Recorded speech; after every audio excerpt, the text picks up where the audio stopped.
تو پھر ان کی عورت سے نکاح جائز ہے. یہودیوں کا بھی ایسے ہی, اگر موسیٰ علیہ السلام کو اللہ کا پیغمبر مانتے ہیں, تورات کو اللہ کی کتاب مانتے ہیں, تو ان کی عورت سے نکاح جائز ہے.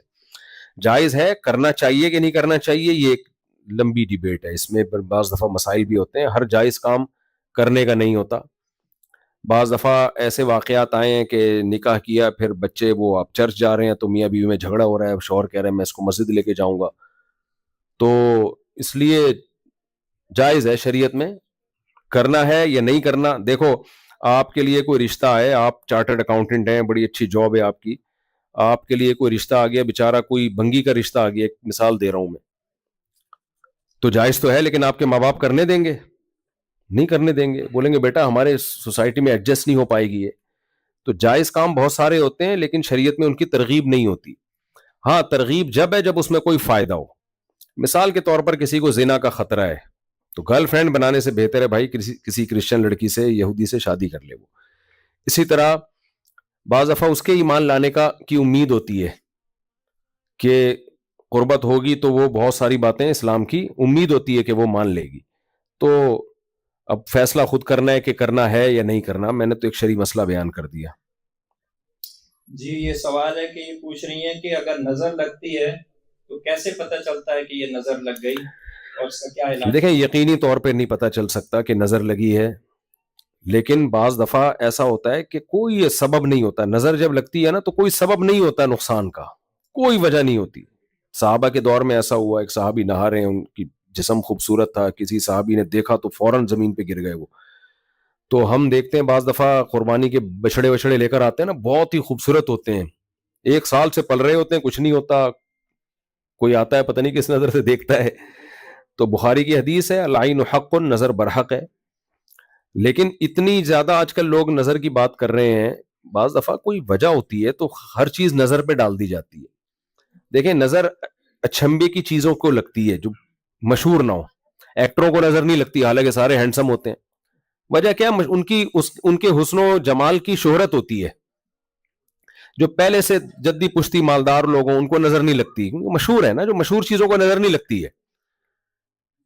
ہاں سائیکل سے اچانک لینڈ کروزر پہ آ گیا تو خطرہ ہوتا ہے نظر لگے, راتوں رات کروڑ پتی بن گیا.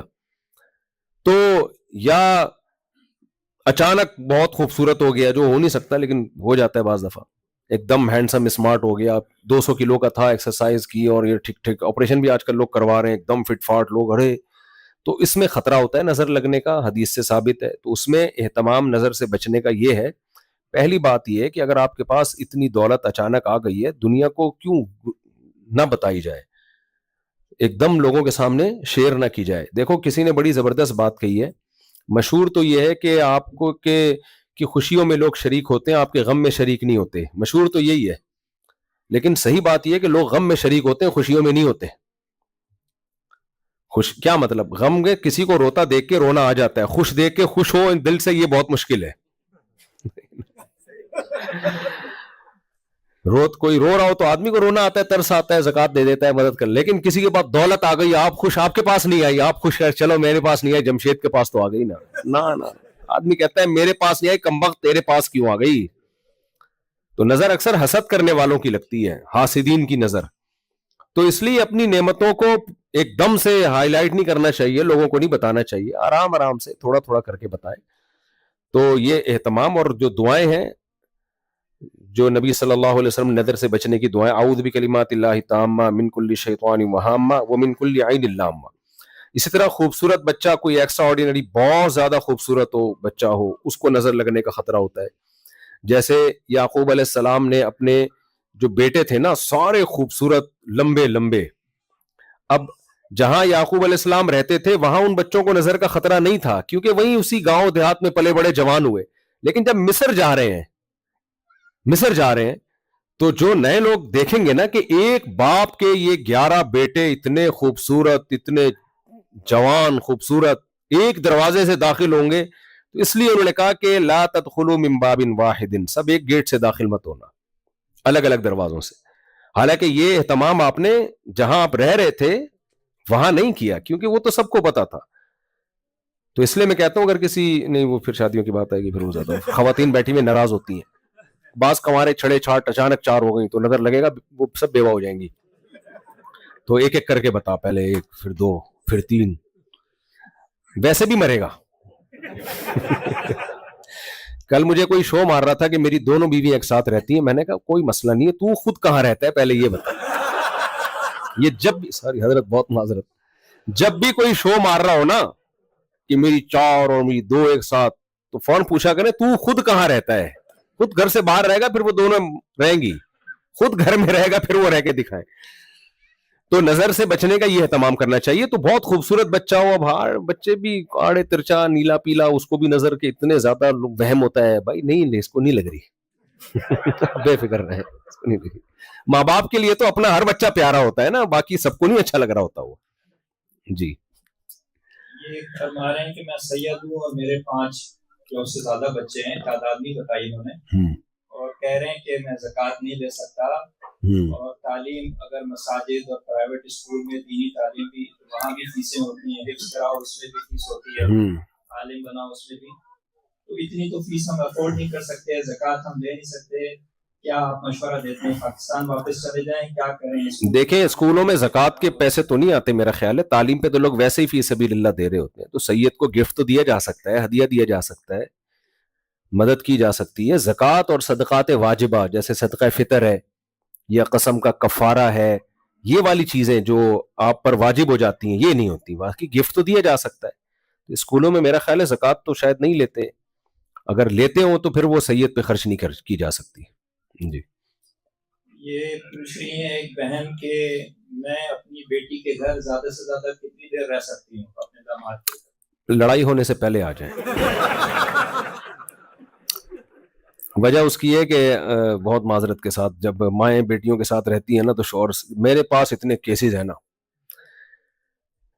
میں اتوار کو ٹھیا لگاتا ہوں اپنا, سب لوگ آتے ہیں ملتے ہیں, حالات والات اپنے غم دکھ درد شیئر کر رہے ہوتے ہیں. اکثر لوگ کہتے ہیں یار ہماری بیگم جب اپنی ماں سے مل کے آتی ہے نا جھگڑا ہمارا ہوتا ہے. پتہ نہیں اماں کیا اس کو سکھا کے بیچتی ہیں. یہ جو خاتون نے پوچھا ان کے علاوہ کی بات کر رہا ہوں میں, ان کے علاوہ کی بات. تو آپ اپنی بیٹی کے پاس بیٹھیں, جتنی دیر بیٹھیں جب تک آپ کے داماد کو غصہ نہ آنے لگے. اگر وہ لگ رہا ہے کہ یار میرے گھر میں مداخلت بہت زیادہ ہو رہی ہے تو پھر چلی جائیں. اور بعض دفعہ داماد کا دل بڑا ہوتا ہے, وہ کہتے ہیں بیٹھی رہیں بھائی, آپ تو یہیں آ کے رہ لیں, ایسے بڑے دل کا داماد ہے تو ٹھیک ہے, چھوٹے دل کا داماد ہے تو چلی جائیں. ظاہر ہے کسی کے گھر میں اس کی پرمیشن کے بغیر زیادہ رہنا اچھا نہیں ہوتا. داماد پہ ڈیپینڈ کرتا ہے کس ٹائپ کا داماد ہے آپ کا.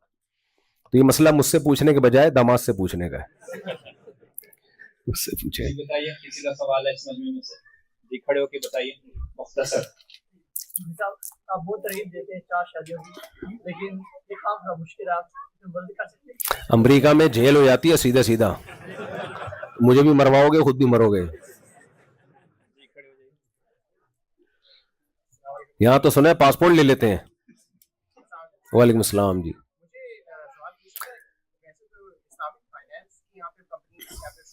جی جی جی جی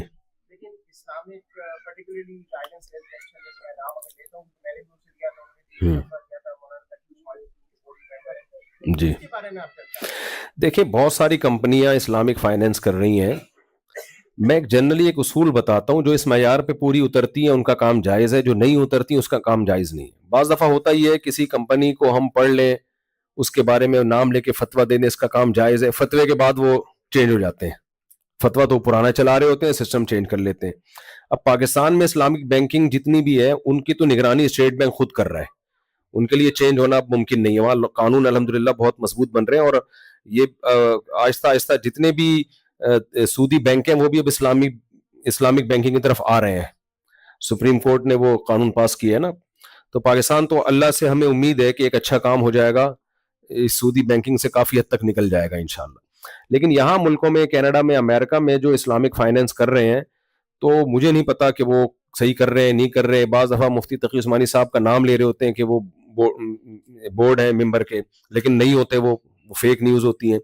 تو ایک طریقہ سمجھ لیں نا کہ کس طریقے سے جائز ہے کس طریقے سے ناجائز ہے.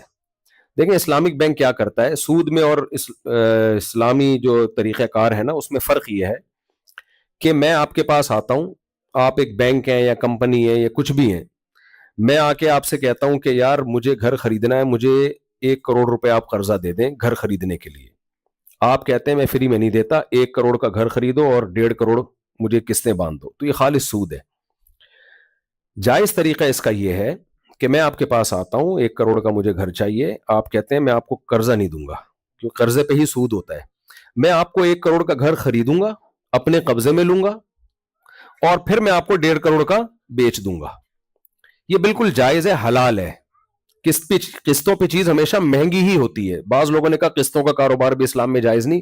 یہ بالکل شریعت کی, وہ لوگ جو الف بے نہیں جانتے شاید انہوں نے یہ بات کی ہوگی, کیونکہ جب اسلام میں سود کو حرام قرار دیا گیا ہے تو مشرکین مکہ نے کہا کہ قسطوں کا کاروبار بھی تو یہی ہوتا ہے, کیش پہ چیز ہمیشہ سستی ہوتی ہے, قسطوں پہ ہمیشہ مہنگی ہوتی ہے. لیکن اسی مجلس میں طے ہو جائے, دیکھیں میں گھڑی بیچتا ہوں کہ بھئی یہ میں نے آپ کو 10,000 کی دی کیش پہ, قسطوں پہ لینی ہے تو آپ نے 12,000 کی ہے, لیکن اسی مجلس میں طے ہو جائے کہ آپ نے 12 والی پیمنٹ پہ لینی ہے یا 10 والی. یہ نہیں ہو کہ میں گھر جا رہا ہوں غور کر کے آؤں گا, اگر کل پیسے لے آئے تو 10 دے دوں گا, کل نہیں لایا تو 12 دوں گا. یہ جائز نہیں ہے. اسی مجلس میں طے ہو جائے کہ 10 والی قیمت پہ لینا ہے یا 12 والی. اب جب طے ہو گیا تو پھر 12 10 نہیں ہوں گے, 10 12 نہیں ہوں گے. تو یہ جائز ہے. تو مشرکین نے یہی اعتراض کیا تھا کہ یہ ہم جب کیش پیمنٹ پہ لیتے ہیں چیز سستی ہوتی ہے, قسطوں پہ مہنگی ہوتی ہے, تو سود میں بھی تو یہی ہے, تو دونوں میں کیا فرق ہے؟ تو اللہ نے فرق کیا بیان کیا, فرمایا احل اللہ البیع وحرم الربا. فرق یہ ہے کہ اس کو اللہ نے حلال کیا, اس کو حرام کیا اللہ نے. تو اب لوگ کہتے ہیں کان ادھر سے پکڑو ادھر سے پکڑو, اسلامک بینکنگ میں بھی تو یہ ہو رہا ہے. نہیں بھائی, کان ادھر سے پکڑو ادھر سے پکڑو والی بات نہیں ہے. ایک ہے پیسہ کمانے کا جائز طریقہ اور ایک ہے پیسہ کمانے کا ناجائز طریقہ. میں ایک آسان مثال دیتا ہوں. دیکھو آپ میرے پاس آئے کہ بھئی 1 لاکھ روپے چاہیے, بول تو آئیں گے نہیں, مجھے امید ہے انشاءاللہ. میرے پاس کیوں آئیں گے آپ کو ڈر ہوگا مولوی صاحب کہیں گے 2 لاکھ روپے چندہ چاہیے مجھے. تو آپ آئے میرے پاس 1 لاکھ روپے مجھے چاہیے, اور میں کہہ رہا ہوں یار میں تو 1 لاکھ فری میں دوں گا, تو 1 مہینے بعد مجھے 2,000 پروفٹ چاہیے. یہ خالص سود ہے. جائز طریقہ کیا ہے؟ میں 1 لاکھ کی چیز خریدوں اور آپ کو 1 مہینے کی انسٹالمنٹ پہ 1,02,000 کی بیچ دوں. رزلٹ سیم آیا کہ نہیں آیا؟ بولے نا, سیم رزلٹ. اب آپ اس چیز کو کیش کرا لو. یہی چیز مشرکین کنفیوز ہوتے تھے کہ یہ تو وہی ہے, کوئی فرق تھوڑی ہے. اللہ نے کہا فرق ہے, یہ حلال ہے وہ کیا ہے؟ حرام ہے. حالانکہ بہت بڑا فرق ہے, یہ جب بڑے پیمانے پر ہوتا ہے تو پوری معیشت ہل جاتی ہے اس سے, لیکن اس فرق میں جانے کا شریعت نے ہمیں مکلف نہیں بنایا, کیونکہ قانون جب بنایا جاتا ہے ایک ایک کو بٹھا کے سمجھایا نہیں جاتا کہ اس میں کیا کیا حکمتیں. امریکہ قانون بنا رہے, ایک ایک بندے کو سمجھا رہے ہم نے یہ لا اس لیے بنایا ہو, تو وہی قانون کو گیا, وہ کہتے ہیں یہ لا ہے فالو کرنا پڑے گا, آپ کو سمجھ میں آئے یا آپ کو نہ آئے. تو سود کو اللہ نے حرام قرار دے دیا, قسطوں پہ کاروبار کو اللہ نے حلال قرار دے دیا. تو یہ اس لیے کیا کہ اسلام قیامت تک کے لیے آیا, کوئی سود کا آلٹرنیٹ تو ہونا چاہیے تھا نا. ایک آدمی 1 لاکھ روپے پہ پیسہ کمانا چاہ رہا ہے تو شریعت نے کہا ایسٹس بیچ میں لے کر آؤ, اس کو بیچو. پیسے کی سرکولیشن اس لیے ایک نیچرل رہتی ہے اس سے. اب کیا ہے کہ میں گھر لینا چاہتا ہوں تو آپ سودی بینک کے پاس جائیں گے, وہ سیدھا سیدھا آپ کو بولے گا 1 کروڑ روپے لے لو اور اتنے پیسے دے دو ہمیں. گھر کی ایسی کی تیسی, گھر چوری ہو جائے, کچھ بھی ہو جائے, زلزلے میں تباہ ہو جائے, ان کا ہیڈک نہیں ہے. گاڑی بھی ایسی دیتے ہیں, گاڑی لو لے کے چلاؤ, ٹوٹ جائے پھوٹ جائے جو مرضی ہو جائے, ہمیں تو بھائی پیسے چاہیے. یہ حرام ہے ناجائز ہے. جائز طریقہ کیا ہے؟ آپ آئے کہ بھائی ہمیں 1 لاکھ روپے چاہیے, میں کہتا ہوں کرنا کیا ہے آپ نے کہا میں نے گاڑی خریدنی ہے. میں کہتا ہوں میں گاڑی خریدتا ہوں 1 لاکھ کی, اپنے قبضے میں لی میں نے, اور آپ کو میں نے وہ 1.5 لاکھ کی قسطوں پہ بیچ دی. لیکن پہلے اپنے قبضے میں لی تاکہ تھوڑی دیر کے لیے میرے رسک میں آئے, کیونکہ حدیث سے یہ بات ثابت ہے جس چیز کا آپ رسک نہیں اٹھاتے اس پہ پروفٹ نہیں لے سکتے. چند سیکنڈ کے لیے گاڑی میرے قبضے میں آئے گی, کیونکہ اس دوران چوری ہوگی تو میرا نقصان ہو, تو اب میں نقصان کا رسک لے رہا ہوں. اب اس میں یہ بھی کر سکتا ہوں کہ میں نے خرید کے, چونکہ آپ ہی کو بیچنی ہے, لہذا آپ پہلے میرے لیے خریدو اور میرا وکیل بن کے اس پہ قبضہ کرو, پھر دوبارہ سے آپ سے ایگریمنٹ ہوگا میں آپ کو بیچ دوں گا وہ گاڑی. یہ دونوں ایگریمنٹ ایک دوسرے سے بالکل الگ الگ ہوتے ہیں. ان میں آپ کے پاس یہ رائٹ ہوتا ہے, آپ اگلے ایگریمنٹ میں بولو میں نے نہیں خریدنی, یہ آپ کے پاس رائٹ ہوتا ہے. تو گھر میں بھی ایسے ہی ہے کہ کیا کرتا ہے بینک, گھر خریدتا ہے لیکن وہ کہتا ہے تلاش آپ کرو کیونکہ میں نے بیچنا آپ ہی کو ہے. تو آپ تلاش کرتے ہیں یہ والا گھر ہے, بینک کہتا ہے ٹھیک ہے 80% میں خریدوں گا, 20% آپ اس میں اس کے یونٹ بنا لیتے ہیں, جیسے 100 یونٹ بنا لیے تو 80% شیئر میرے ہو گئے, 20% کس کے ہو گئے؟ آپ کے ہو گئے. بینک نے 80% پیمنٹ کر دی اور بینک کہتا ہے اب آپ اس میں رہنا شروع کریں. 80% کے 80 یونٹ کر دیے, 1 یونٹ کا رینٹ اتنا ہے, تو آپ وہ رینٹ ہمیں دیتے رہے اور ساتھ ساتھ ہر مہینے یونٹ خریدتے بھی رہے ہم سے. تو آپ جتنا دیر سے یعنی یونٹ خریدیں گے نا اتنا رینٹ آپ زیادہ دیں گے. میں سمجھا پا رہا ہوں؟ یعنی آپ جلد سے جلد پیمنٹ کر کے یونٹ خریدتے چلے جائیں خریدتے چلے جائیں خریدتے چلے جائیں تو آپ جلدی گھر کے مالک بن جاؤ گے. بینک کہے گا ٹھیک ہے بھائی تمہارا گھر ہے. اور آپ نے یونٹ خریدنے میں دیر کر دی تو بینک کا نقصان نہیں ہے, وہ کہے گا رینٹ تو آ رہا ہے نا میرے پاس. جتنے جتنے یونٹ خریدو گے شرکت متناقصہ کہتے ہیں, آپ کی شرکت اسی حساب سے کم ہوتی چلی جائے گی اور آپ کا رینٹ کم ہوتا چلا جائے گا. اب اس میں لوگ کہتے ہیں کان ادھر سے پکڑو ادھر سے پکڑو, ایسا نہیں ہے. بینک جب 80% کا مالک ہوتا ہے تو اس کا نقصان بھی بینک اٹھاتا ہے. وہ گھر زلزلے میں ہلاک ہو جائے, کوئی بھی نقصان ہو جائے تو 80% بینک ہی کا نقصان ہوگا یا کمپنی ہی کا نقصان ہوگا. اگر اس کی انشورنس کرائی ہوئی ہے, انشورنس جائز نہیں ہے لیکن ایک مثال دے رہا ہوں, تو کرائیے تو وہ بینک کرائے گا کیونکہ وہ آپ کا رسک نہیں ہے. اسی طرح گاڑی رینٹ پہ لے کے بینک نے آپ کو دے دی, گاڑی ٹھک گئی کہیں تو بینک کا نقصان ہے, آپ کا نقصان نہیں ہوگا اس میں. تو اس طریقے سے اگر کوئی شخص یا کوئی کمپنی یا کوئی بینک بزنس کر رہا ہے تو وہ جائز ہے. اور اگر یہ نہیں ہے, مثال کے طور پر بینک نے کہا 80% گھر ہمارا ہے 20% آپ کا ہے, آپ نے کہا بینک سے اگر یہ ڈاکوؤں نے قبضہ کر لیا تو 80% نقصان آپ کا ہے, بینک کہہ رہے نہیں میرا نہیں ہے. اس کا مطلب یہ صرف ڈاکومنٹس میں ہو رہا ہے, حقیقت میں نہیں ہو رہا. میں سمجھا پا رہا ہوں؟ تو سچی مچی میں یہ پورا طریقہ شرکت متناقصہ کہتے ہیں اصطلاح میں, کہ بینک زیادہ حصہ خرید لیتا ہے گھر کا اور کچھ فیصد آپ خرید لیتے ہیں, اور پھر بینک اپنا حصہ آپ کو رینٹ پہ بھی دیتا ہے اور یونٹ آپ کو بیچتا بھی رہتا ہے اور اس کے طے کر لیتا ہے یونٹ. اچھا, اس میں ایک تھوڑا سا اشکال یہ ہوتا ہے کہ وہ قیمت میں بھی کائبور کی وجہ سے, جو کراچی میں تو کائبور ہی ہوگا نا, یہاں لائبور, تو جو بینک کی جو آفر ریٹ ہوتا ہے نا کہ اتنے پیسے میں بینک اتنا پروفٹ دیتا ہے, تو وہ قیمت فلیکسیبل ہوتی ہے, چینج ہوتی رہتی ہے. اس پہ لوگوں کو اشکال ہوتا ہے کہ یہ کہ سود کے ریٹ کے حساب سے اس کے بھی ریٹ اوپر نیچے ہوتے ہیں. تو اس کی دو حدود انہوں نے کی ہوئی ہوتی ہے کہ اگر لائبور اتنا ہو گیا تو اس سے زیادہ نہیں جائے گا, ہم قیمت اس سے زیادہ نہیں, رینٹ اس سے زیادہ نہیں لیں گے. لائبور اس سے کم ہو گیا تو ہم رینٹ اس سے کم نہیں کریں گے. تو اس کی گنجائش ہے شریعت میں, کیونکہ یہ اتنی یعنی تھوڑی اس میں وہ کمی بیشی ہوتی ہے کہ یہ دونوں پارٹنر اس پہ راضی ہوتے ہیں, اس میں کوئی نزاع یا جھگڑے کا خطرہ نہیں ہوتا. تو اس طرح سے اگر کوئی کر رہا ہے تو ٹھیک ہے, اگر نہیں کر رہا تو پھر وہ ڈرامہ کر رہا ہے. بعض لوگوں نے ایسا کیا, نام ڈاکومنٹ خاندانی بنائے ہوئے ہیں کہ 80% گھر ہمارا ہوگا 20% تمہارا ہوگا, اس میں ہمارے اتنی ہے, کچھ بھی نہیں پیچھے. تو وہ پھر ڈرامہ ہے بھائی. اب مفتی کے سامنے جب وہ آئے گا تو مفتی تو ڈاکومنٹ پہ دیکھ کے فتویٰ دے دے گا نا, اس کو کیا پتا کہ عملی طور پر یہ سب کچھ ہو بھی رہا ہے کہ نہیں ہو رہا. تو وہ تو کسٹمر کو پتا ہوگا, آپ کو پتا ہوگا کہ ہو رہا ہے کہ نہیں ہو رہا. جی اچھا, دیکھو یہاں مورگیج کا اتنا مسئلہ ہے, کچھ مسلمان اٹھیں, وہ لوگوں کو, وہ جو مالدار لوگ ہیں وہ 10-20 گز خرید کے وہ دے دیں نا قسطوں پہ مہنگا کر کے, لوگوں کو بیچ دیں. کیوں نہیں کر رہے؟ بہترین بزنس ہے آپ کے لیے.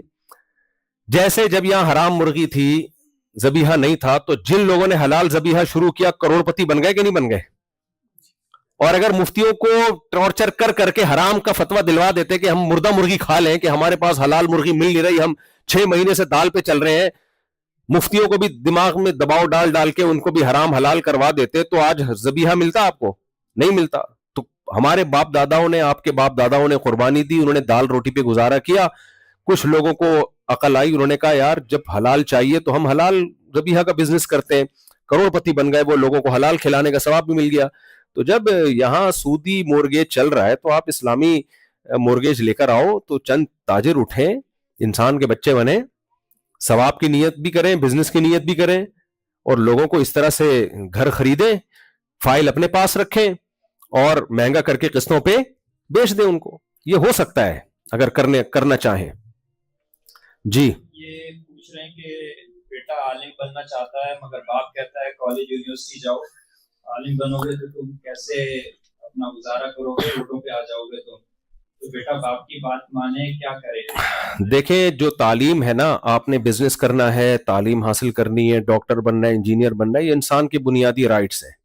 اس میں ماں باپ کی اطاعت لازم نہیں ہے, کر لے اچھی بات ہے, مان لے, لیکن یہ کچھ بنیادی رائٹس اللہ نے انسان کو دیے ہیں, اس میں ماں باپ زبردستی نہیں کر سکتے کہ تم نے ڈاکٹر بننا ہے, نہیں تم نے انجینئر بننا ہے, تم نے یہ بننا ہے, تم نے وہ, بھائی وہ اس کا جہاں دماغ چلے گا وہ بن جائے گا, ورنہ کچھ بھی نہیں بنے گا, وہ دولہا بھی نہیں بنے گا آخر میں جا کے. پھر تو یہ بالکل ایسے ہی ہے, تم نے یہاں شادی کرنی ہے, وہ کہہ رہا ہے مجھے نہیں اچھی لگ رہی, وہ کرنی ہے, گن پوائنٹ پہ تھوڑی ہوگا یہ کام.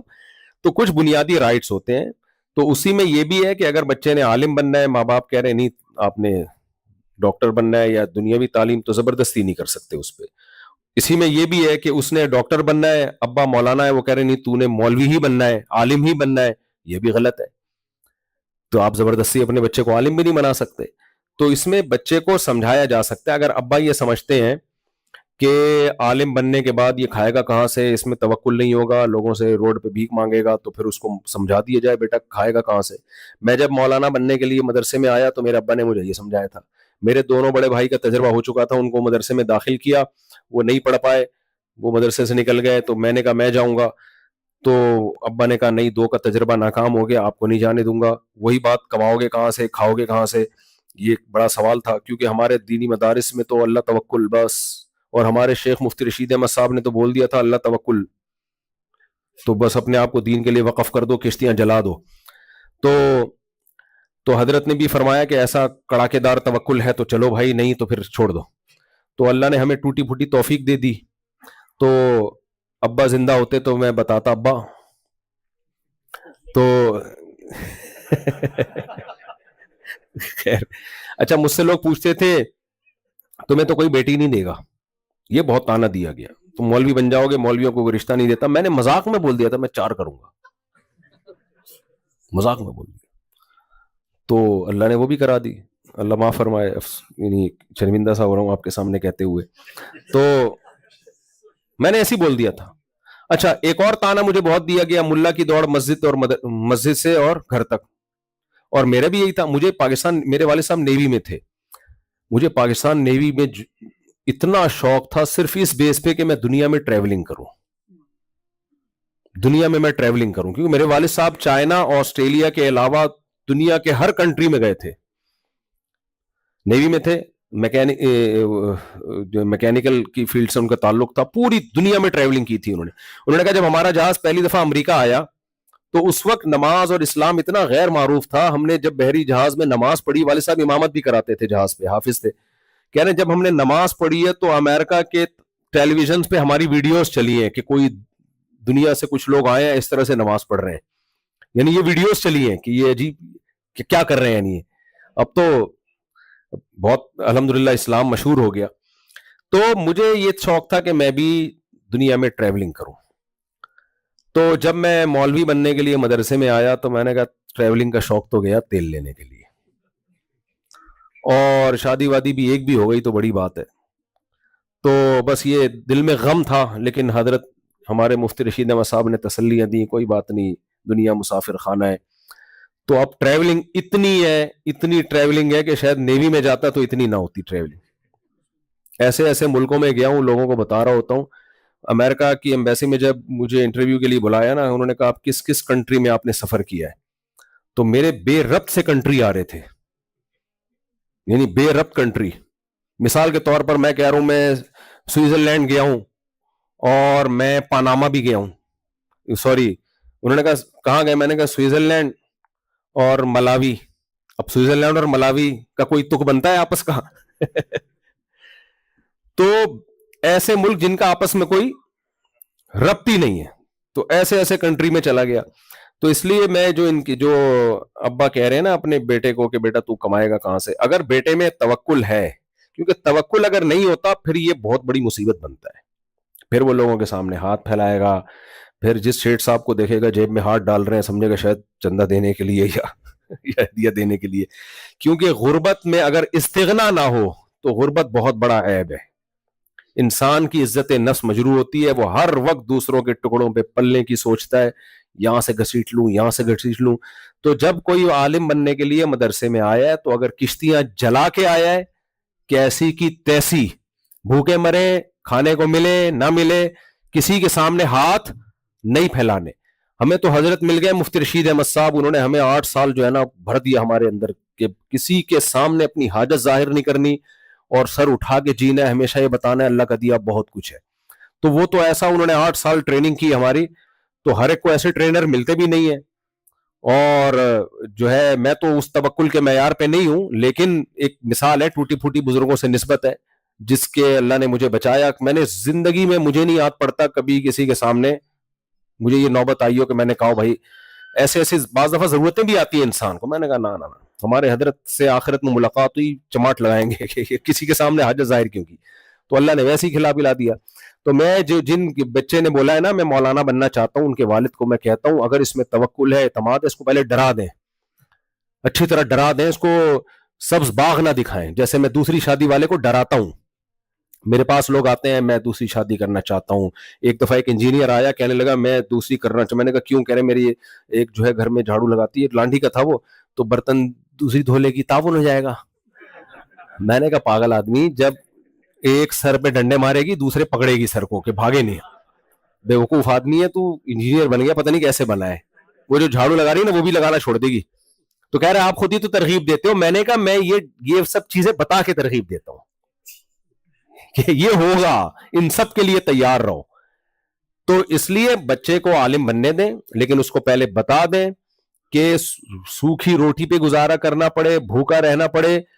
لوگوں سے یہی کہنا ہے اللہ کا دیا بہت کچھ ہے. تو اگر یہ اسٹائل سے ہے تو ٹھیک ہے, ورنہ پھر نہیں آئے گا, پھر ٹھیک نہیں ہے. یہ سوال ہے کہ آج کل یوٹیوب پر لوگ مجبور کرتے ہیں کہ ویڈیو لائک کریں, فارورڈ کریں, اس کے لیے اللہ کا واسطہ دیتے ہیں, کہتے ہیں کہ مسلمان ہو اپنے ماں کے بیٹے ہو تو فارورڈ کرو. اس صورت کا بہترین طریقہ یہی ہے کہ آپ اپنا چینل بنا کے یہی تانے پارسل کر دیں, بولے اب تو لائک کر, اب تو لائک کر. تو مرضی آپ نے لائک کریں نہ کریں. جی جی کس کا سوال بتائیے. میں اب ذرا مختصر جواب دیتا ہوں کیونکہ میں بہت لمبے لمبے جواب دے رہا ہوں, میرا خیال ہے لوگ نمٹیں گے نہیں. آپ کا سوال پوچھ یہ بتائیے.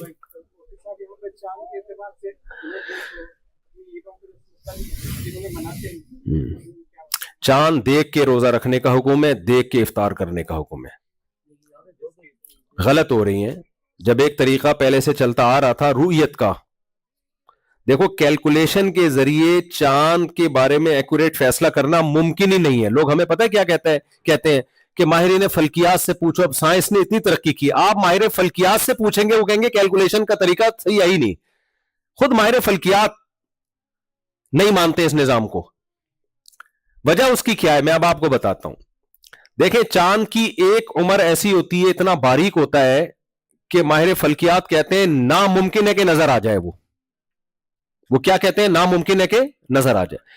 تو اس میں تو آپ نے کیلکولیشن کی کہ کل عید نہیں ہوگی کیونکہ چاند نظر آنے کا امکان ہے ہی نہیں.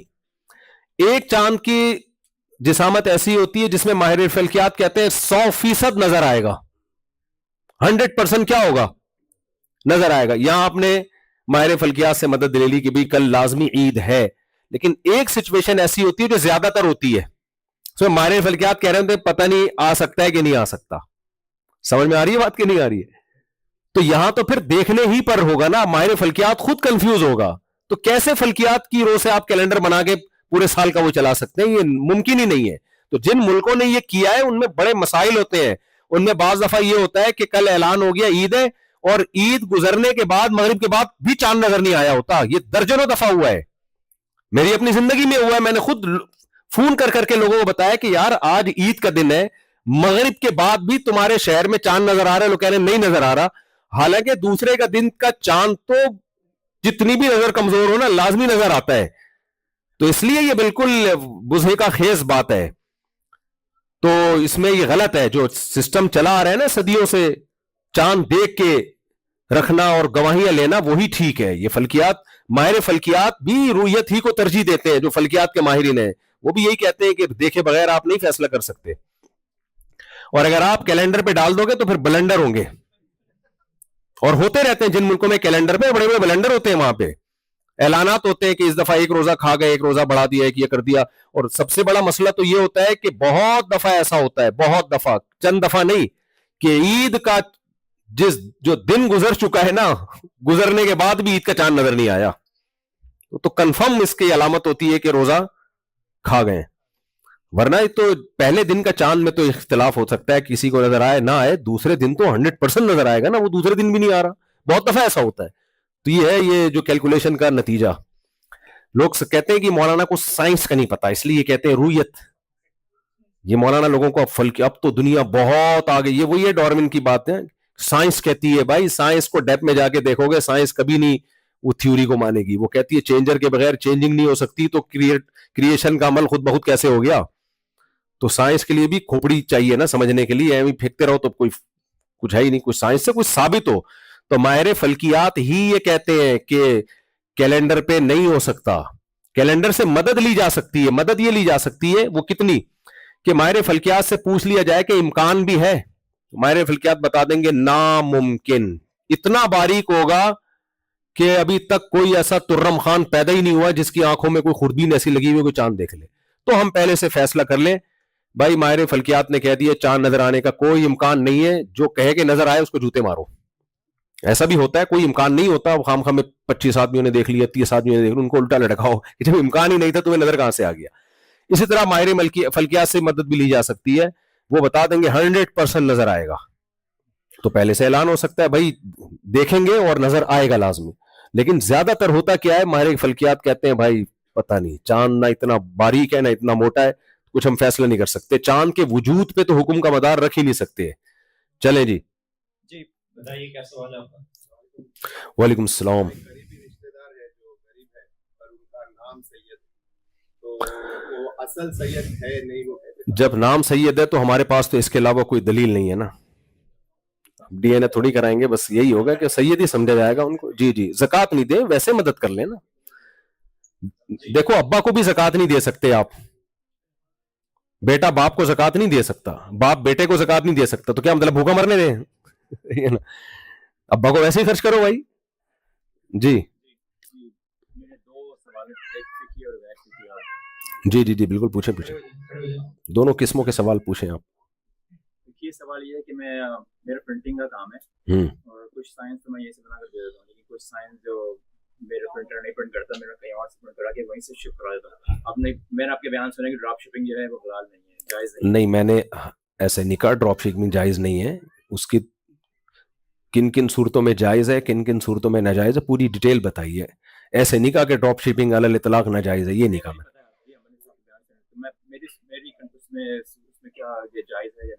دیکھیں ڈراپ شپنگ میں جائز ہے اس طریقے سے, شریعت میں کوئی چیز قبضے میں لیے بغیر بیچنا جائز نہیں ہے.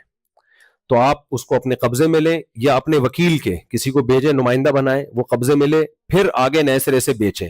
یہ نہیں کر سکتے تو دو پارٹیوں کے درمیان کمیشن ایجنٹ بن جائیں آپ, لیکن ان کو بتائیں کہ بھائی میں تمہارا مال اس کو بکوا رہا ہوں, مجھے صرف اس کا کمیشن چاہیے مجھے, پھر یہ نہ کہ میں اپنی چیز بیچ رہا ہوں آپ کو. تو یہ احتیاط آپ کو کرنی پڑے گی اس میں. اچھا, تیسری صورت یہ کہ بیچے نہیں, بیچنے کا وعدہ کر لیں آپ, بھئی یہ بکنگ ہے اتنے کی میں آپ کو بیچوں گا, اگر وہ کہے ٹھیک ہے میں خریدوں گا تو پھر خریدیں, رائڈر کو بھیجیں, وہ آپ کا وکیل بن کے اس پہ قبضہ کرے گا, اور جا کے پھر نئے سرے سے اس کو اسے بارگیننگ کریں, ابھی آپ یہ خریدتے ہو کہ نہیں خریدتے. تو یہ دو الگ الگ خرید و فروخت کے معاملے ہونے چاہیے. جی میرا مسئلہ یہ ہے کہ جیسے مجھے سائن بنانا تھا, ایونٹس کے لیے بنانا ہوتا ہے سائنس, رائٹ, تو میں کہیں سے پرنٹ کرا کے اس کو فوراً سائن نیکسٹ ڈے سائن چاہیے, تو وہیں سے پرنٹ کرا کے وہاں سے شپ کرا جاتا ہوں. اگر میں اپنے پاس منگواؤں گا تو اس کو سائن ٹائم پہ ملیں گے نہیں, تو وہ اس کنڈیشن میں سائن کس چیز کے سائن, پرنٹنگ ہوتے ہیں, printing sign flex sign flex printing. ہاں تو یعنی آپ نے وہ بینر بیچے, کچھ میرا پرنٹر ہے, میں کچھ جو سائن میں پرنٹ کر سکتا ہوں میں پرنٹ کر کے سیل کرتا ہوں, میں اپنے ہاتھ سے. ہاں, اور کچھ ایسے ہوتے ہیں جو آپ کو مارکیٹ سے خرید کے بیچنے ہیں, لیکن وہ آپ نے دکھائے وہ, لیکن اپنے پاس سے پرنٹ کر کے بیچ دیے. میں یہ کہہ رہا ہوں کہ میرا جیسے میرا پرنٹر ایک خاص سائز پہ پرنٹ کرتا ہے, رائٹ, تو اس سے بڑا مجھے پرنٹ کروانا ہے تو میں پھر دوسرے پرنٹر سے پرنٹ کروا کے وہیں سے میں کسٹمر کو شپ کروا دیتا ہوں. اپنے پاس میں اگر میں منگواؤں گا تو وہ اس کو زیرو, اس میں پھر آپ کسٹمر کو پہلے وہ بیچ چکے ہوتے ہیں. نہیں, یہ جائز نہیں. جب آپ نے ایک چیز خریدی نہیں ہے آپ اس کو پہلے سے بیچے نہیں. آپ دیکھیں پیسوں سے کوئی فرق نہیں, پیسے ایڈوانس میں بھی لیے جا سکتے ہیں, دیے بھی جا سکتے ہیں, آپ اس سے بیچنے کا وعدہ کریں, ٹھیک ہے نا. آپ کہیں کہ میں یہ چیز تمہیں بیچوں گا, تم اتنے کی لوگ ہیں تو میں ارینج کر کے دیتا ہوں, وہ وعدہ کر لیں ہاں جی میں آپ سے یہ خریدوں گا. پھر آپ جب وہ لیں رائڈر کے ہاتھ میں آئے تو آپ پھر اس سے دوبارہ کہیں بھائی یہ آ رہی ہے چیز, آپ نے وعدہ کیا تھا, اگر آپ کو چاہیے تو آپ لو خریدو, نہیں چاہیے تو آپ واپس کر دو. ڈپازٹ بھی لیا جا سکتا ہے, لیکن وہ ڈپازٹ اگر وہ کہتے ہیں مجھے نہیں چاہیے تو پھر وہ ڈپازٹ واپس کرنا پڑے گا. ان کو ڈیفینیٹلی 100% سائنس چاہیے ہوتا ہے کیونکہ ایونٹ ہے نیکسٹ ڈے اور ان کو سائنس چاہیے. بس وہ بے شک چاہیے لیکن اس کے پاس یہ آپشن ہو کہ واپس کر دے آپ کو. وہ کہ میں نہیں خرید رہا. خریدنے کا عمل کمپلیٹ نہیں ہونا چاہیے. خریدنے کے لیے بارگیننگ ہو سکتی ہے, بکنگ ہو سکتی ہے, خریدنے بیچنے کے وعدے ہو سکتے ہیں. خریدنا کا عمل نہیں ہو سکتا جب تک آپ اس کو اپنے قبضے میں لیں گے یا رائڈر کو وکیل بنا کے اس کے قبضے میں نہیں دیں گے. ٹھیک ہے, باقیوں کو بھی پوچھنے دینا. جی غیر فقی بھی پوچھ لیں جلدی سے, چلیں پوچھ لیں جلدی اسپیڈ کے ساتھ. حضرت ہارون علیہ السلام کہاں پر تھے جب موسیٰ علیہ السلام نے ٹریول کیا تھا اور مصر سے نکلے تھے اور جب انہوں نے شادی کی تو ہارون علیہ السلام کہاں پر؟ بنی اسرائیل کے پاس تھے. وہ انہوں نے حضرت ہارون کی سفارش کری کہ ان کو میرے ساتھ نبی یعنی کہ میرے ساتھ ان کو بھی نبوت دے دیں. وہ پھر ہارون علیہ السلام بھی وادی طور میں ان کے ساتھ آئے تھے. نہیں, وہ بعد میں آ کے ملے تھے نا, تو مصر میں ہی تھے ہارون علیہ السلام. وہ ان کو لینے گئے ہارون علیہ السلام. جی جی جی دیکھیں اس کو کہتے ہیں صنعت اندماج. قرآن میں بہت سے واقعات ایسے ہیں کہ وہ ایک بات ہوئی تو دوسرا واقعہ ہو سکتا ہے 1 مہینے کے بعد ہوا ہو, لیکن قرآن کی بلاغت ہے اس کو اسی ترتیب سے بیان کر دیا قرآن نے. جیسے یحییٰ علیہ السلام کے بارے میں آتا ہے سورہ مریم میں کہ اللہ کہتے ہیں ہم نے زکریا علیہ السلام کو وحی کی کہ آپ کی اولاد ہوگی. زکریا علیہ السلام نے کہا میرے اولاد کیسے ہو سکتی ہے؟ اللہ نے فرمایا کہ اللہ نے آپ کو بغیر کچھ بھی نہیں تھے پیدا کر دیا, تو آپ کو بڑھاپے میں اولاد کیوں نہیں دے سکتا؟ یہ بات ابھی چل رہی ہے اور قرآن کہہ رہا ہے یا یحییٰ خذ الکتاب بقوہ, اے یحییٰ اللہ کی کتاب کو مضبوطی سے تھام لے. حالانکہ تھوڑی کہہ دیا, تو کئی سال لگے اس میں, حمل ٹھہرا ہے, بچہ ہوا ہے, پھر ان پہ وحی ہوئی ہے, تو وہ مرج کر دیتا ہے قرآن. جی جی جی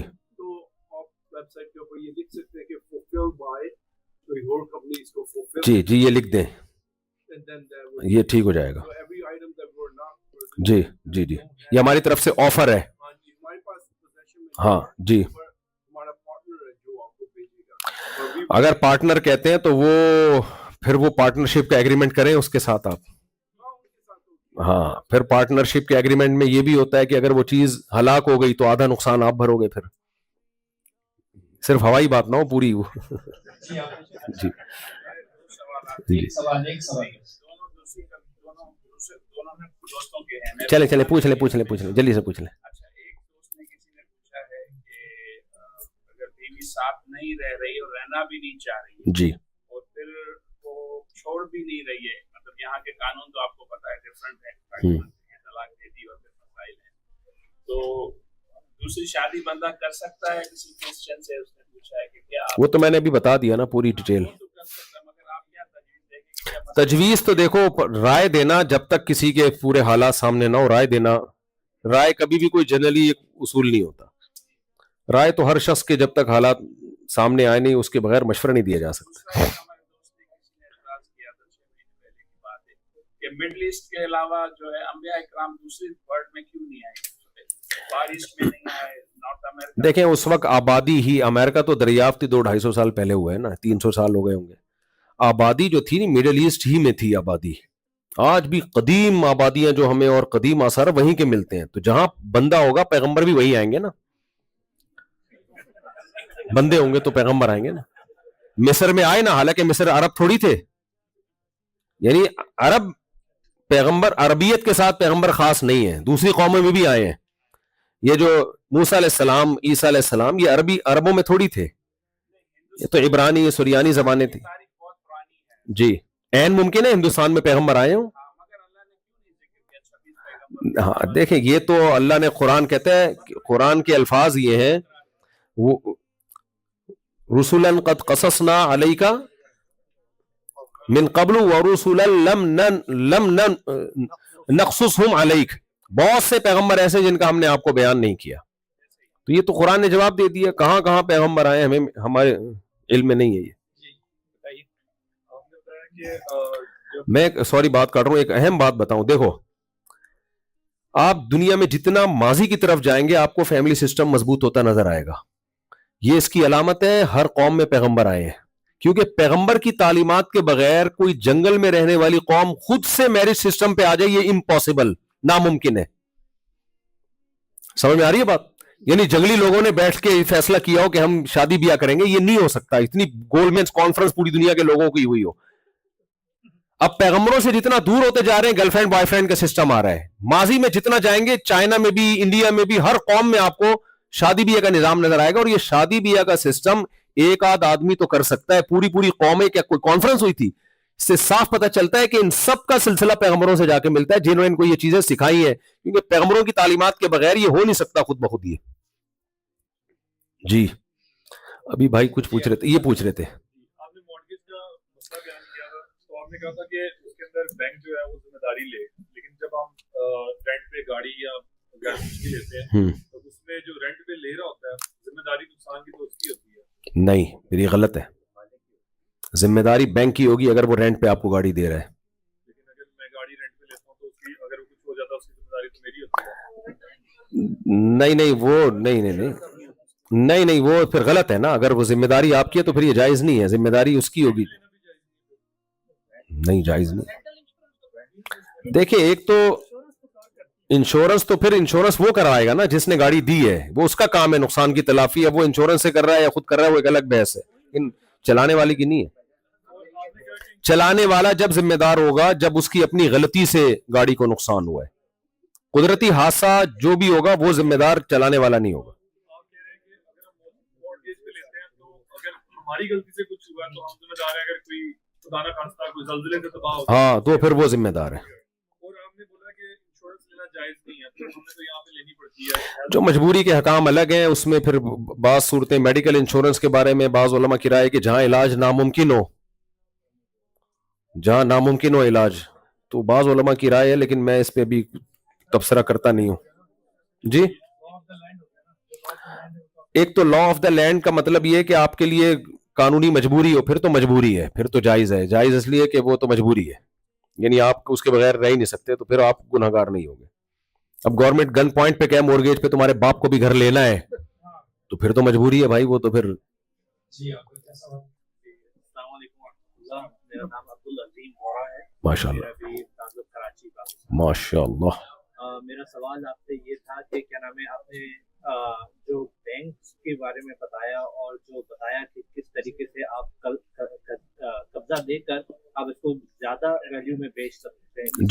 جی اس میں جو ہے ہمارے یہاں جو ہے بہت ساری ویب سائٹس ہیں جس میں ہم ایکچولی مارکیٹ ویلیو آف جو پراپرٹی ہے وہ چوز کر لیتے ہیں. جی, تو یہ سسٹم ہمارے یہاں چل نہیں پاتا, کیونکہ کیا نام ہے, لوگ کہتے ہیں کہ مارکیٹ کی ویلیو آج جیسے کہ $100,000 ہے, تو میں کیوں $150,000 میں آپ سے قسطوں میں بیچ رہے ہیں نا ہم آپ کو, یعنی کیش پیمنٹ پہ تھوڑی. تو ہم تو بعد یہ سسٹم فیل ہو جاتا ہے. کیوں فیل ہو جاتا ہے؟ آپ بولیں بھائی میں کیش پہ نہیں دے رہا نا تمہیں سہولت بھی دے دوں, 20 سال میں پیسے دو. اور ایک اور میرا آپ سے سوال یہ تھا گلوبل مون سائٹنگ کے اوپر. جیسے کہ ہم دیکھتے ہیں کہ ہر سال تقریباً ایسا ہوتا ہے کہ رمضان آتا ہے اور وہ میں نے بتا دیا نا مون کے بارے میں. لیکن آپ نے کیلنڈر کے بارے میں بتایا, لیکن نہیں, رویت ہلال باقاعدہ کمیٹی ہو جو چاند دیکھنے کا اہتمام کرے, اس کے فیصلے کو فالو کیا جائے گا. سعودی عرب سے چاند دکھتا ہی نہیں ہے, سعودی عرب سے ہی سارا مسئلہ ہے. وہاں کے علماء بھی بہت سارے اس نظام کے خلاف ہیں. سارا مسئلہ ہی سعودی عرب کا ہے نا. سعودی عرب میں ہی بہت دفعہ ایسا ہوا ہے کہ عید کے دن بھی چاند نظر نہیں آیا. ہاں تو ٹھیک ہے, پھر صحیح ہے. ہاں بالکل.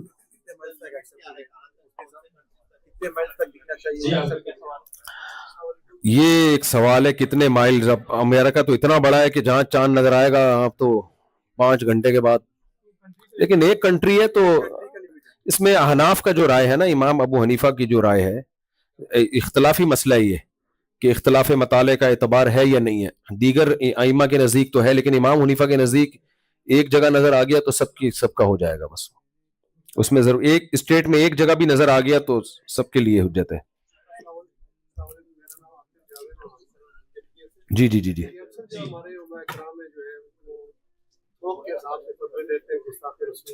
اوئے ہوئے ہوئے ہوئے بھائی, یہ تو ہم نے ابھی اس پہ اتنا کچھ ریکارڈ کروایا, بہت پہلے سے میں ریکارڈ کروا رہا ہوں کہ دیکھو جب ہم کسی کو گستاخ قرار دیتے ہیں تو اس کا مطلب ہم اس کو کافر اور مرتد قرار دے رہے ہیں. کسی مسلمان کو جب ہم گستاخ کہتے ہیں, مسلمانوں کو ہی کہا جاتا ہے, آج کل غیر مسلموں کو کہا نہیں جاتا.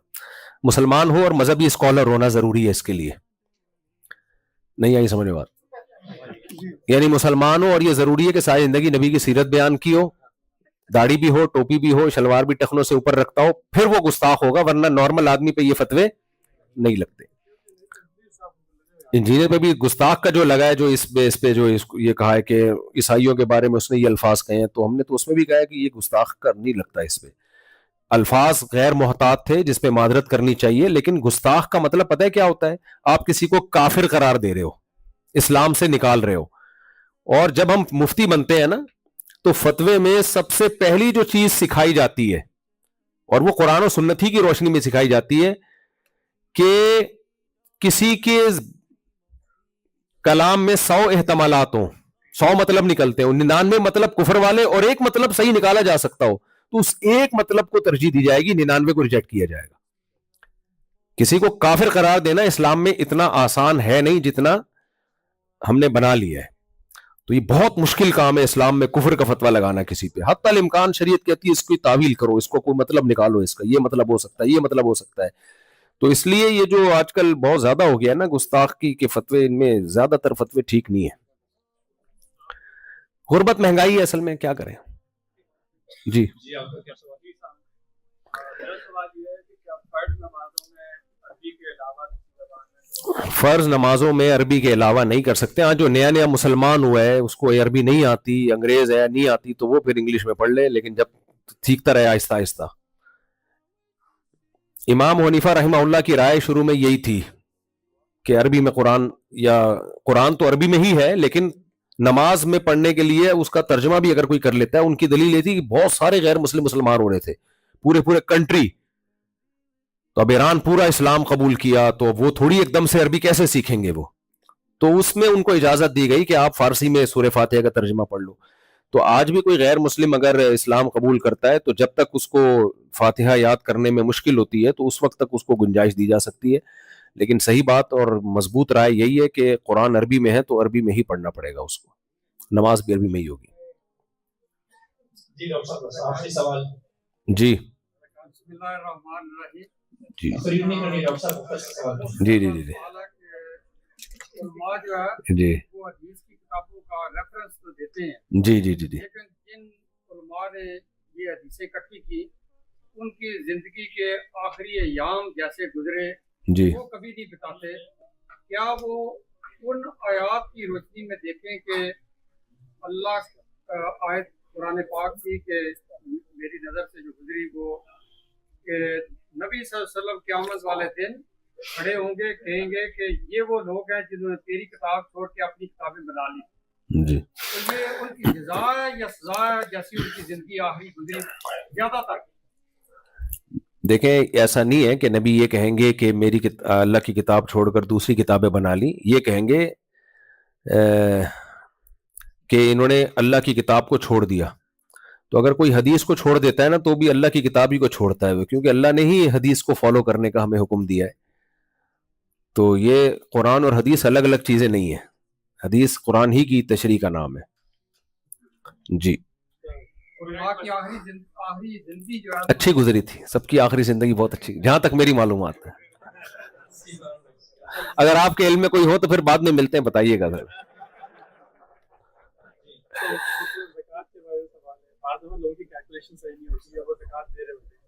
جی احتیاطاً زیادہ دیتے ہیں, پھر کیلکولیشن فرشتے کرتے رہیں گے بیٹھے.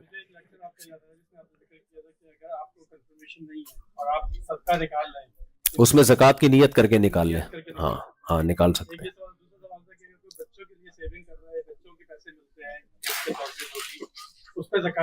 نہیں, نابالغ بچے کے پیسے پہ کوئی زکوٰۃ نہیں ہے جب تک بالغ نہیں ہو جاتا وہ.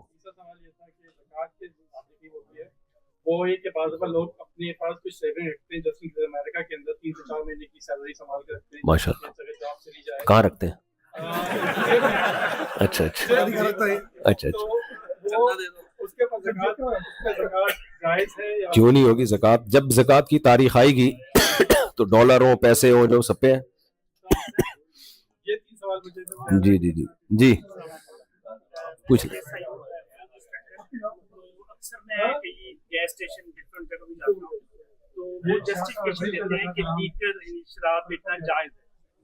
تو کچھ آپ نہیں, شراب کا ایک قطرہ بھی حرام ہے اسلام میں. بیچنا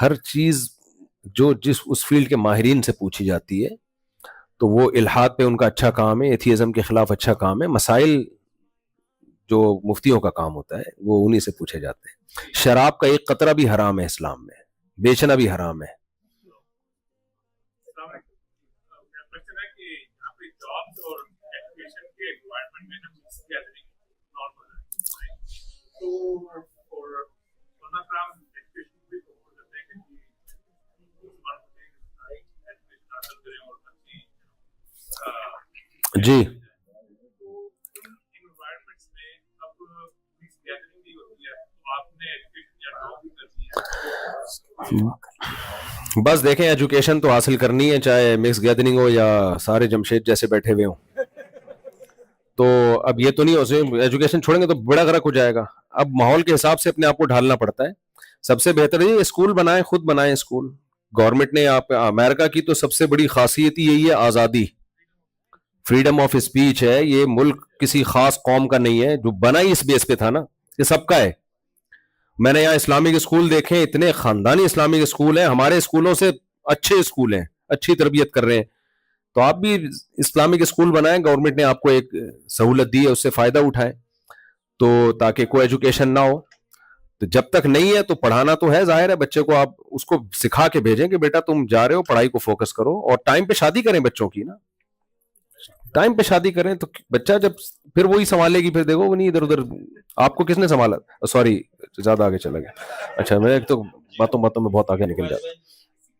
آج کل ایجوکیشن کی جو فیس ہے نا بہت بڑی ہے, ہاں اسپیشلی میڈیکل فیلڈ یا لائر کی جو فیلڈ ہے, اس طرح کی ایجوکیشن کیریئرز میں کافی ٹیوشن بڑھ گئی ہے. جی تو کیا اگر ٹیوشن فی زیادہ ہے کیا افورڈ کیا جا سکتا ہے؟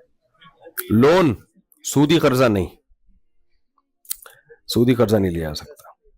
اسی سے کچھ مطلب ہے آپ کے سفر جو ہے مسلمانوں کی بڑی کمیونٹی میں امریکہ میں ہوئے, جی جی, آپ کی نظر میں کون سے بڑے بڑے مسئلے ہیں کہ ہمارے ایمان کی حفاظت؟ سب سے بڑا مسئلہ تعلیم, ایجوکیشن سسٹم. آپ اسلامک اسکول بنانا ضروری ہے, یہ بہت بڑا مسئلہ ہے. اب مدرسے تو بن رہے ہیں, اچھی بات ہے بنے, اسکول نہیں بن رہے بھائی. 99% بچہ تو اسکول میں جائے گا, سارے مدرسے میں تھوڑی جائیں گے. آپ مسجد یا مدرسہ بناؤ, چندہ بھی آئے گا, آنا چاہیے, اور مدرسے بنے. اسکول اسلامی بناؤ گے دھیلے کر, لوگ کہتے ہیں کوئی چندہ ہی نہیں دیتا, تو اپنا فیوچر تو آپ خود تباہ کر رہے ہو بھائی, تعلیم سے محروم کرو گے اپنے بچوں کو.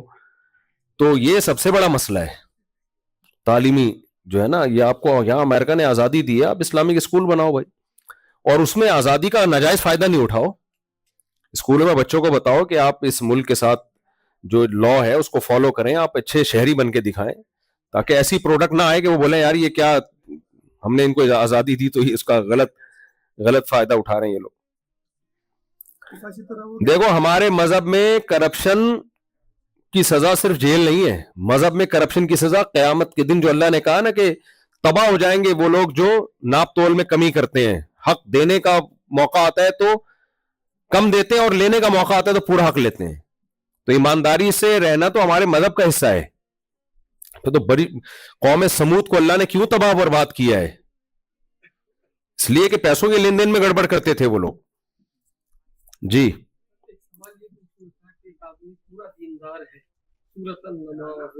ماشاء اللہ, سبحان اللہ, ہوئے ہوئے ہوئے,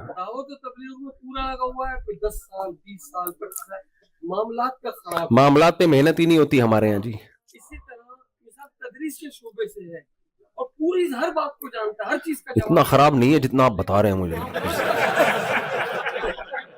معاملات کا خراب ہے, زیادہ خراب کر دیا آپ نے. بات یہ دیندار شمار ہوگا یا نہیں؟ نہیں ہوگا, کہاں سے ہوگا.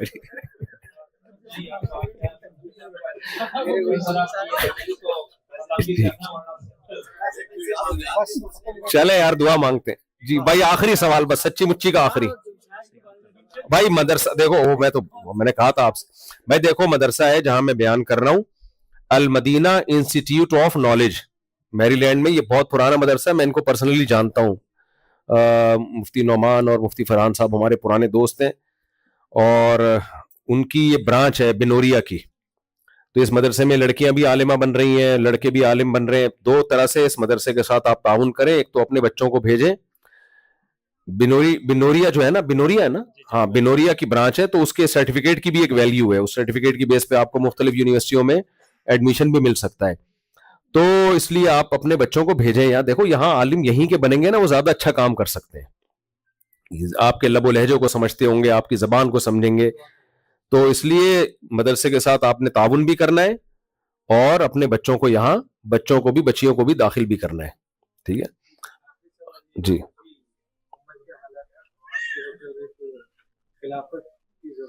اللہ کا واسطہ خلافت کو چھوڑ دو. جن لوگوں نے بھی خلافت کا نعرہ لگایا ہے نا, انہوں نے اپنے ملک کی واٹ لگائی ہے, اور کچھ بھی نہیں ہوا ہے. شریعت ہمیں کہتی ہے گراؤنڈ ریئلٹی کو سامنے رکھ کے فیصلے کرو کہ کس ٹائم پہ کیا کرنا ہے. سمجھ رہے ہو کہ نہیں سمجھ رہے؟ تو یہ اس کے نام پہ نا بہت سے لوگ نوجوانوں کو غلط استعمال کر رہے ہیں, اور بند گلی میں لے جا کے بند کر دیتے ہیں. آگے پتہ ہی نہیں ہوتا خلیفہ گیا کہاں, وہ جو آیا تھا ہمیں لے کے چلا تھا.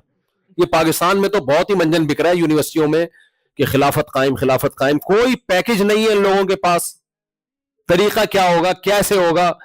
تو اسلام ہمیں حکم دیتا ہے زمینی حقائق کو سامنے رکھ کے. آپ نے نبی کی ساری پالیسیاں زمینی حقائق کو سامنے رکھ کر تھی, تو جس وقت جو طریقہ سوٹیبل ہوگا اس کو اختیار کیا جائے گا.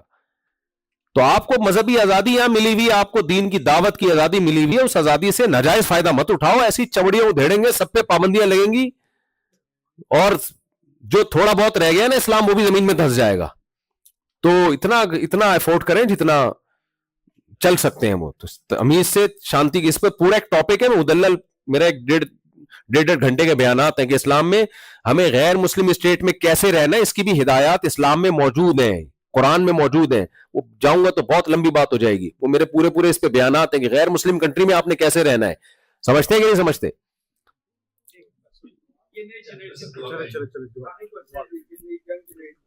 تو میرے دوست ہیں اور کافی لوگ ہیں, وہ شادی کرنے سے ڈرتے ہیں, شادی کرنا نہیں چاہتے, کیونکہ جو شادی کرنے سے ڈرتا ہے اس کو کرنی بھی نہیں چاہیے. یہ مردوں کا کام ہے, آدمیوں کا کام ہے, ڈرپوک لوگوں کا کام ہے ہی نہیں.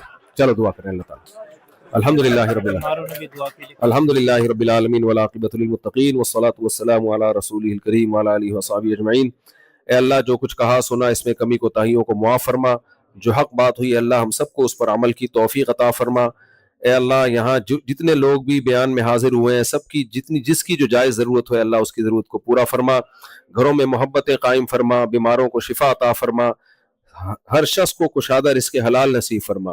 ہر طرح کی پریشانیوں سے اللہ ہماری حفاظت فرما. ہم سب کو دین پر مضبوطی سے چلنے کی توفیق عطا فرما. اس مدرسے کو دین دگنی رات چوگنی ترقی عطا فرما, اور خیر کا برکتوں کا ذریعہ بنا. ربنا آتنا فی الدنیا حسنۃ وفی الآخرۃ حسنۃ وقنا عذاب النار. صلی اللہ تعالی علی خیر خلقہ محمد وعلی آلہ وصحبہ.